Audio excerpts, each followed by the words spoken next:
Hello class, this is Mr. Lehman. Today we're going to talk about Lesson 17, the Electronegativity Scale. Lesson 16 we talked about the three types of bonds, nonpolar, polar, and ionic. So now it comes down to, well, how do you figure out what's going to happen? How do you figure out what type of bond is going to form if Mr. Lehman isn't there to help to tell me? And so the answer lies in this electronegativity scale. On this electronegativity scale, every atom except for the noble gases have an assigned electronegativity value. And so what you can do then is if you can take two atoms that are in a bond. So for instance, if hydrogen and oxygen link up and they're sharing electrons with each other, we want to figure out what's going to happen. You find the value for hydrogen. Hydrogen is 2.1. You find the value for oxygen. Oxygen is 3.44. You subtract the two numbers to find the difference in electronegativities. And here the difference between these two is 1.34. And so we take that difference and we plug it into and see which category it fits into here. And so scientists have established some, sort of rough, tentative sort of, guidelines. They're not set in stone. There's some gray areas. So the numbers usually associated with the different types of bonds. We have our nonpolar covalent bonds. Usually we say that atoms are going to share electrons relatively equally if the difference in electronegativity is less than a half. If the difference in values is less than a half, we're going to say that they share electrons equally. Second category, polar covalent. Polar covalent. The general guidelines given to polar covalent, and it varies from book to book. Sometimes this number is 0.4, sometimes it's 0.5. Our book uses 0.5. And so the difference between the two numbers is between 0.5 and 2.1. We say that is polar covalent,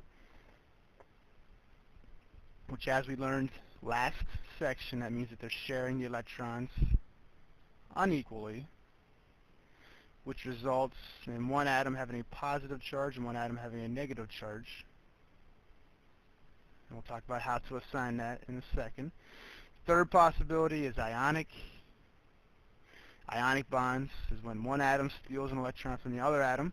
There has to be the greatest difference. There has to be the greatest mismatch. You can think of this as being like a tug-of-war match. If the difference is greater than 2.1, then one atom becomes a +1 charge and one atom becomes a -1. The bullies, the ones with the bigger number, bigger electronegativity, are always the negative ones. Alright, so let's go look at our example here. Oxygen and hydrogen had a difference of 1.34. Which category does that fall? It falls in here in the polar covalent, which is telling me that hydrogen and oxygen are sharing the electron unequally. Well, which one is the bully? The bullies are found up here in this corner. So oxygen has the bigger number, and so oxygen then is the bully. It's going to pull that electron closer to itself. The electron, which is negative, will spend more time around oxygen, thus giving it the negative charge, partial negative charge. Hydrogen then, which is having its negative electron pulled away from it more frequently, has a partial positive charge.